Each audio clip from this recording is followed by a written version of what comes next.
Good morning, everyone. Kate Bora here, Tuesday, the 29th of October. Gosh, I say this all the time, but I was talking with someone yesterday, and we were just having this reflection of how quick, we say it every year, we say it at this time every year, but how quick the year goes. And I think what we're starting to hear, and I don't know about you, but I'm starting to get lots of emails saying, only 60,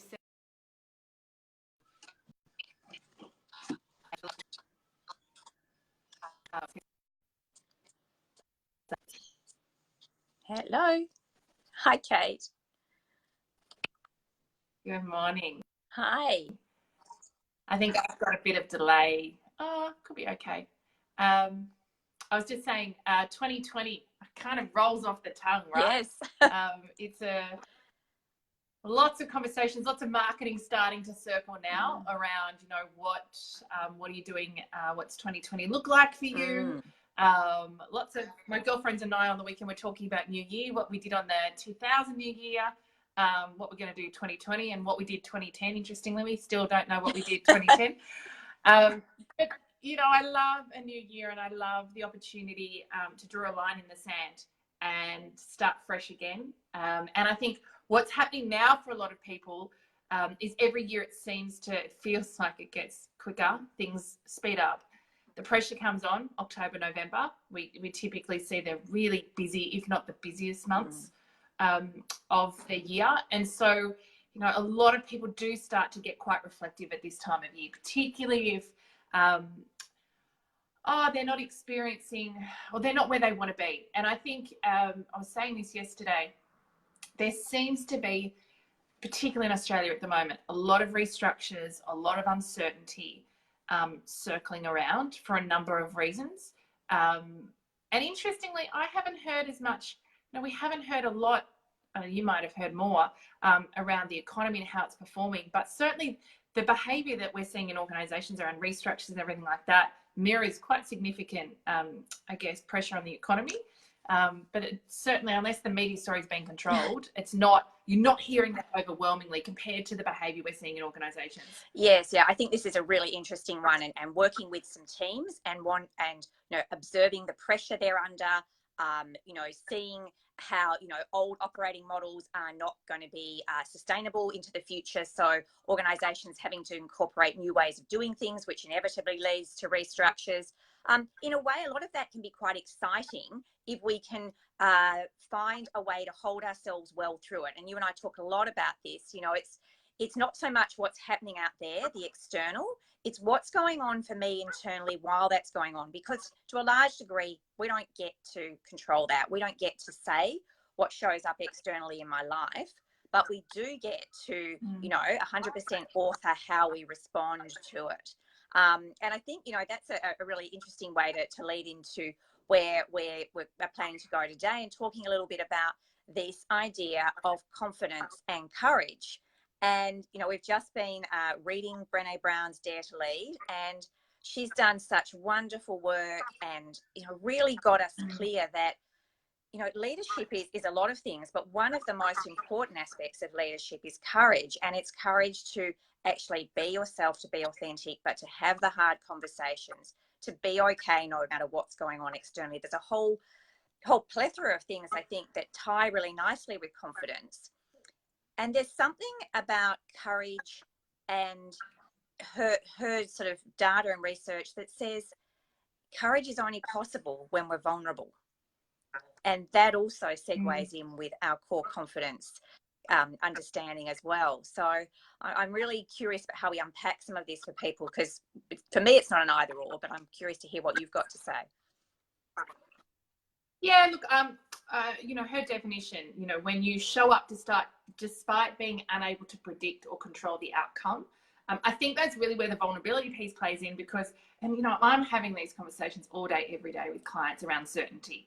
And particularly in times of big change that we seem to be experiencing at the moment, how do I get certainty? How do I acquire some certainty so I at least have some level, or how do I seek the certainty that I need in order to help me stay grounded. And so I think there's an important piece here, because what I love about Brené's work is, you know, this whole conversation around the stories I'm making up. Yesterday we were doing in Accelerate, we were doing a bonus group training call. We're talking all around this piece around boundaries and sustainable high performance, because I think there's, you know, this piece, this world that everyone's operating in, where you know, everything's urgent. There's a lot expected of me. I'm working long hours. I'm making big compromises often, personally, about how I'm showing up, often in my personal life, with my family and relationships, with my health, all of those sorts of things. And that it takes, you know, it really does take courage to actually get clear about what you want and push back on boundaries. And that's very much what we're talking about yesterday. It's really easy to let others to kind of either go with the flow or to do what is easy. And we were very much talking about saying yes and saying no. It's really easy to say yes. It's hard to say no. But it's, you know, small things repeated consistently over time that will shape your life. And I think, you know, it's a really good time as we lead into these final 2 years of the decade. And what I love about the decade or the 10 years, and we ask a really potent question that I can't remember what book I read it in at the end of last year, but it talked about if, and it was literally, I read it just as I was walking into the ocean, if everything went perfectly in 10 years, what would be different? And so I think the change of a decade allows us, you know, 10 years is long enough for us to be able to change everything, like pivot professionally, you know, live in different locations, you know, totally change family structures, dynamics, all of those sorts of things. And there's enough time for it to feel safe. So I love that as a piece, but, you know, there's an important piece around this, which is we have to have the courage, because with all of that is going to come uncertainty. And the beautiful part that we really hold, you know, Brené talks about courage being a learned skill. We talk about confidence being innate. And that, you know, courage is the ability to lean into uncertainty. Confidence is the knowledge that you'll be okay no matter what. And I think as we look at what's coming at us every year, you know, more and more we're faced with uncertainty. I'd say, to your point, even more so when you work in an organization where things are changing regularly. And so it's just this piece that says, actually, I'm prepared to do something despite not seeing every step of the journey ahead, because I know I'm resourced enough to figure it out no matter what happens. Yeah, I love this understanding that, you know, it takes courage to define what I want, to have boundaries and to say no. And I was on a coaching call last night with a senior executive. And what's really interesting and what I notice with these things is if it's showing up in your professional life, it's quite likely in some form showing up in your personal life as well. So we were actually able to look at that tension that was playing out and say, you know, so where is it that I choose to be, and where is it that I'm going to say, what am I going to say no to? What am I going to say yes to? And also, it's your point, what opportunities are going to come for me in the future if I'm prepared to do that now? So that was you know, and I think that really resonated, because if we try and say yes to everything now, we actually block out possibilities and opportunities in the future. And I really like that piece that you're holding, that, you know, courage is something that we can learn, that we can build that resource, build that within us, and then that allows us to do all sorts of things that might currently feel difficult or challenging.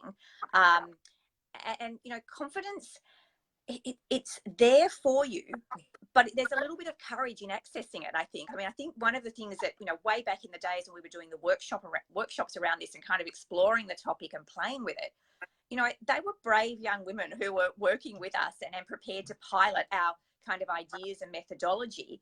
And they were courageous. They were kind of going, I'm prepared to do something uncertain, new, different, because this is important to me and I want to access that inner resource of core confidence. We didn't even call it core confidence back then, but, you know, we knew that there was something potent and powerful for them, and that they would have to do some work to get there. So I think it's really exciting to see these two kind of resources, disciplines available to people, And, you know, how is it that I bring more courage into my life? Because that's going to generate more confidence. And how is it that I stay connected to my core confidence? Because in a way that allows me to have the courage. They kind of beautifully segue into each other. Absolutely. And so over the course of the month of November, we're going to be talking about courage and confidence. I think a big piece we'll be talking about is fear, because that's really such a powerful force when we think about courage, and your ability to reframe your relationship with fear. Chapter 10, Face Fear, is so powerful. But lots of different interplays around courage within the book. Know your stuff, a piece around building relationships, and also that clarity one, which, my goodness, seems to have been the theme this year that has really come out around, you know, you actually have to have courage to get clear about what you want. And it's safer to hide. It's more courageous to articulate what you want and then really step into making that happen. And so we're going to be supporting you over the course of the month of November around that conversation as well. So we might leave it there, of course. coreconfidence.com.au. If you want to download a chapter of the book, we are now available in ebook and audiobook, which has been a labor of love this year, taking much longer, of course, than we'd ever expect. But so lots of different forms, and of course still the print version is available on the website as well. So lovely to talk with you this week. I'll be talking with you later, Fee. And if you've got any questions, guys, pop them in the comment box below. We'd love to, particularly around the conversation of courage over the coming month. And also, if you know anyone, please feel free to share this, tag people. We'd really love to spread the core confidence message far and wide. Thanks, guys.